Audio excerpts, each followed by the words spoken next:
What is vibing?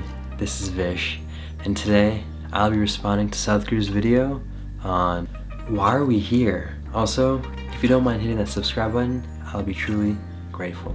I'm a meditation coach and I've guided hundreds of people on their meditation journeys. If you have any questions as to how to start, or even want a one-on-one session with me, either comment down below or message me on Instagram @VishVibes. Sadhguru is a yogi, mystic, and visionary who is enlightening the world. He has had a beautiful and profound impact on the spiritual journey of me. I even got initiated into Shambhavi Mahamudra by Sadhguru recently, and I'm truly excited and ecstatic for this experience. Let us see what he has to say about why we should be here.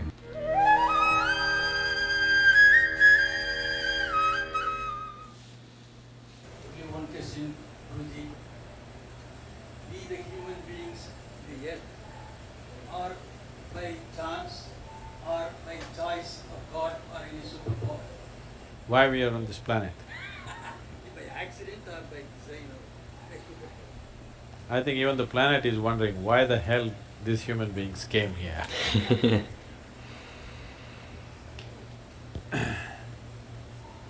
See,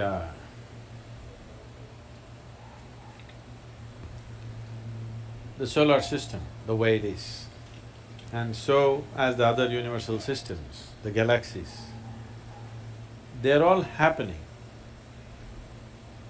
because they arrive at a certain perfection of geometry. Geometry in the sense, right now this planet is going around the sun. It's found its perfect orbit, so it's going and going and going. Not powered by engine or something. See, the airplane is going, powered by engines. It's being pushed. This is not being pushed. This has just found a certain perfection of geometry and it's going on. The day it loses its perfection of geometry, if it loses the line of orbit, it's gone. So in this process, life happens on this planet, also involving this geometry on various levels. We say, in the yogic culture, we say, a human being is physiologically and in terms of brain has reached its peak physiologically. That is, after a million years you will not have a horn coming out of your head or something else, like the tail disappeared, something else will disappear. This cannot happen. We are saying this from a certain context. Today, the modern neuroscientists are saying similar things. They're saying the size of the neuron in the human brain can neither increase nor can the wiring inside can increase, because the I do have to say real quickly how I love the way Sadhguru does talk about science at times, and I will be honest, I don't know how true everything he says is. However, I do trust in it, and I do like how he does incorporate some of the science with the spirituality. physical laws don't permit it. The laws of physics do not permit it. I will not go into the detail of that. To put it very simply, how we see it is, your birth here, right now all life on this planet is solar powered, isn't it? Yes? It is the sun's energy which is doing all this. And also the revolutions and the rotations of the moon also has influence upon us. The very ocean is rising and falling with the movement of the moon. Only because our mothers' bodies were in tune with the cycle of the moon, we are born and we are here. Yes? If this 28-day cycle of the moon does not repeat itself in a woman's body, you and me wouldn't be born. Interesting. So because it has reached that, we say physically, the physical laws have come to a certain place where life upon this planet cannot evolve further. You can make use of what you have in a much better way. Using the same technology, we had a dumb phone, then we had a smartphone, now we have an iPhone. Like this we can go on improving it, how we use it. But the fundamental physical laws will not permit any further evolution of this creature. So did it happen by accident? No. The theory of evolution, you know Charles Darwin, who made a monkey out of you? Not me, him. If you look at the theory of evolution, which was propounded just 150 years ago, we have said this thousands of years ago, in the sense, you know the 10 avatars? At least the 9 you know, those who have come. What is the first one? Matsya Avatara. I don't know. Matsya Avatara means fish or water life. All life on this planet started under water. What is the next avatara? Kurma Avatara, amphibious like a turtle, half in the water, half on the land. The next one is Varaha Avatara, a pig or a wild boar.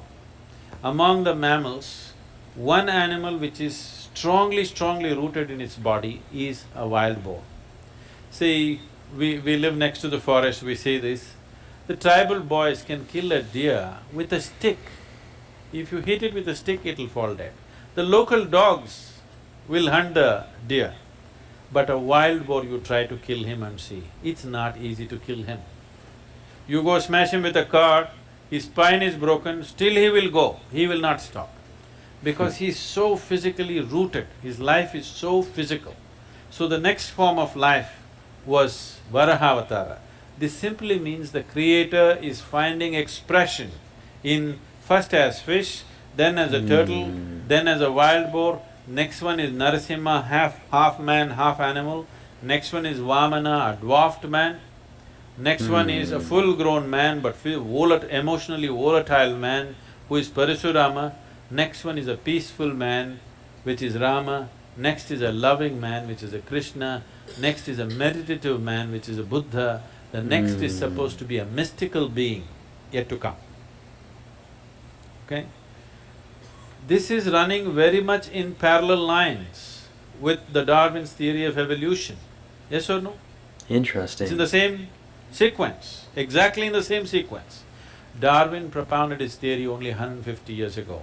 This was said 12 to 15,000 years ago. Adiyogi himself spoke about it.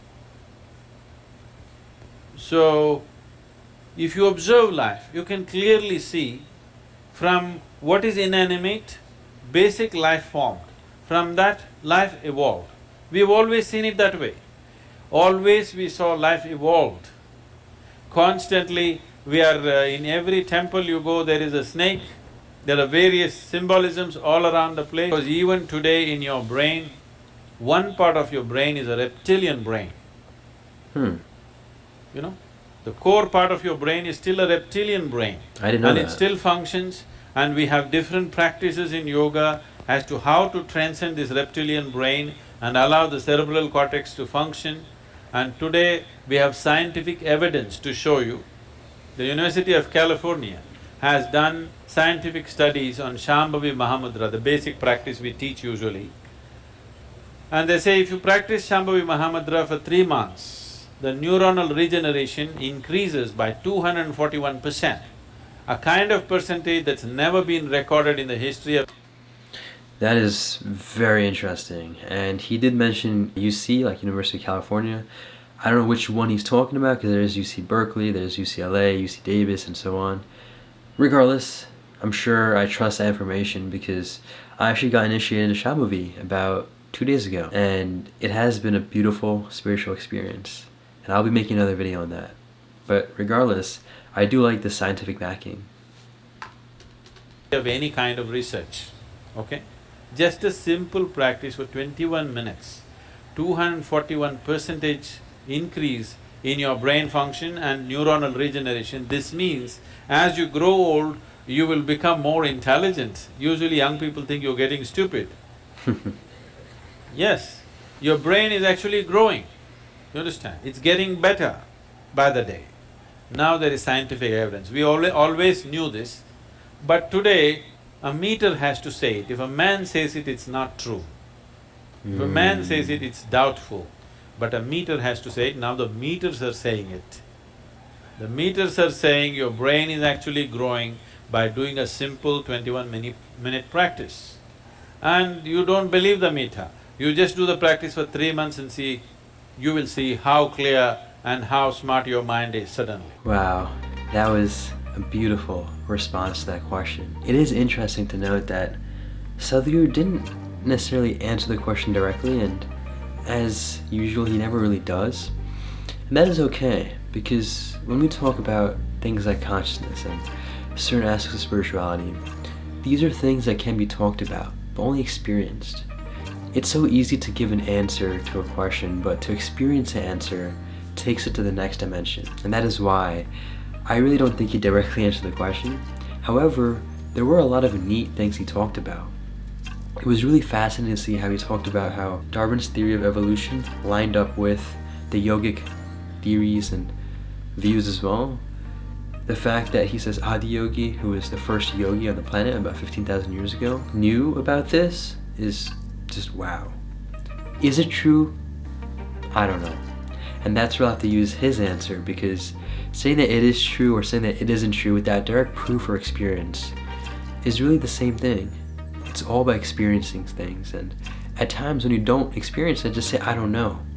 That way you're fully open to experiencing it, and you are open to the possibilities. I have heard from various sources about the transitioning of the different beings on the planet, from, for example, the fish to the turtle, as in the amphibian, and so on.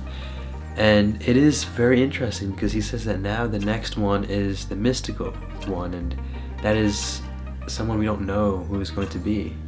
So I don't know, we'll find out who that is. And is it Sadhguru? Maybe. Now, to give some insight to the personal insight that I have on this question of why we're here, I would have to just say this, and it's the idea that when we don't know something, we should make that I don't know a lever to propel us into seeking. So what do I mean by that? A lot of the times people, when they're in tougher times and difficult times, question, what is the point of this and what is the point of that? Even going as far as asking, what is the point of life? You see, once you approach the situations of what is the point of something, that is the point. What is the point of life? Well, the point is then to find the point. Not to just sit and complain and say there is no point. Because you saying that there is a point, or you saying that there isn't a point, they're the same things without knowing truly what it is. So instead of sitting there and complaining and thinking and worrying, go seek out that point, because that is the point. I know I repeated point a lot, but I'm sure you got that point. That is just the 2 cents that I have on this question. And with that, thank you so much for watching. Take this joyfully, make it a great day, and stay conscious.